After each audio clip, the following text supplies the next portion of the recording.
নমস্কাৰ, আপুনি চাবলৈ আৰম্ভ কৰিছে সত্য বিশ্লেষণ আৰু ষ্টুডিঅ'ত মই আশিক আহমেদ। সত্য বিশ্লেষণ আজিৰ বিষয়বস্তু হৈছে একাংশ ব্যক্তিগত খণ্ডৰ শোষণ নে অন্যায়। চৰকাৰী খণ্ডতকৈ ব্যক্তিগত খণ্ডই উত্তম সেৱা আগবঢ়ায় বুলি কোৱা হয়। সেই সত্ত্বেও চৰকাৰী চাকৰিৰ তুলনাত কিয় ব্যক্তিগত খণ্ডত নিয়োজিত কৰ্মচাৰীসমূহক উপযুক্ত দৰমহা দিবলৈ নিবিচাৰে। বিশেষকৈ নতুন কৰ্মচাৰীসমূহক তেওঁলোকে যিমান দৰমহা দিয়ে তাতকৈ অত্যাধিক পৰিমাণে কিয় কষ্ট কৰিবলৈ দিয়ে। এয়া ব্যক্তিগত খণ্ডৰ শোষণ নে অন্যায়।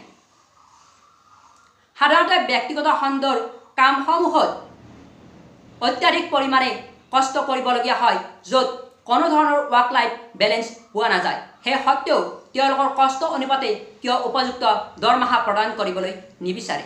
কিন্তু ইয়াৰ পৰিৱৰ্তে এটি চৰকাৰী চাকৰিত প্ৰাৰম্ভিক অৱস্থাৰ পৰাই হ'লেও ন্যূনতম ভাল দৰমহা পোৱা যায়। কিন্তু তাৰ বিপৰীতে ব্যক্তিগত খণ্ডত নিয়োজিত কৰ্মচাৰীসমূহক কিয় কষ্ট অনুপাতে উপযুক্ত দৰমহা দিবলৈ নিবিচাৰে। ব্যক্তিগত খণ্ডৰ স্বত্বাধিকাৰসমূহৰ খুব কমেও লাখ লাখ টকা উপাৰ্জন কৰাৰ ক্ষমতা আছে।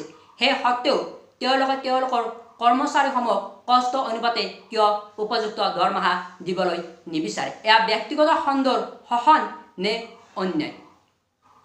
এনেবোৰ বিষয়ৰ প্ৰতি কৰ্মচাৰীয়ে হয়তো প্ৰতিবাদ কৰিবলৈ সাহস নকৰিব পাৰে, কিয়নো যদিহে তেওঁলোকে এনেবোৰ বিষয়ৰ প্ৰতি প্ৰতিবাদ কৰে তেন্তে তেওঁলোকে হয়তো তেওঁলোকৰ কৰ্মসংস্থাপন হেৰুৱাবলগীয়া হ'ব পাৰে।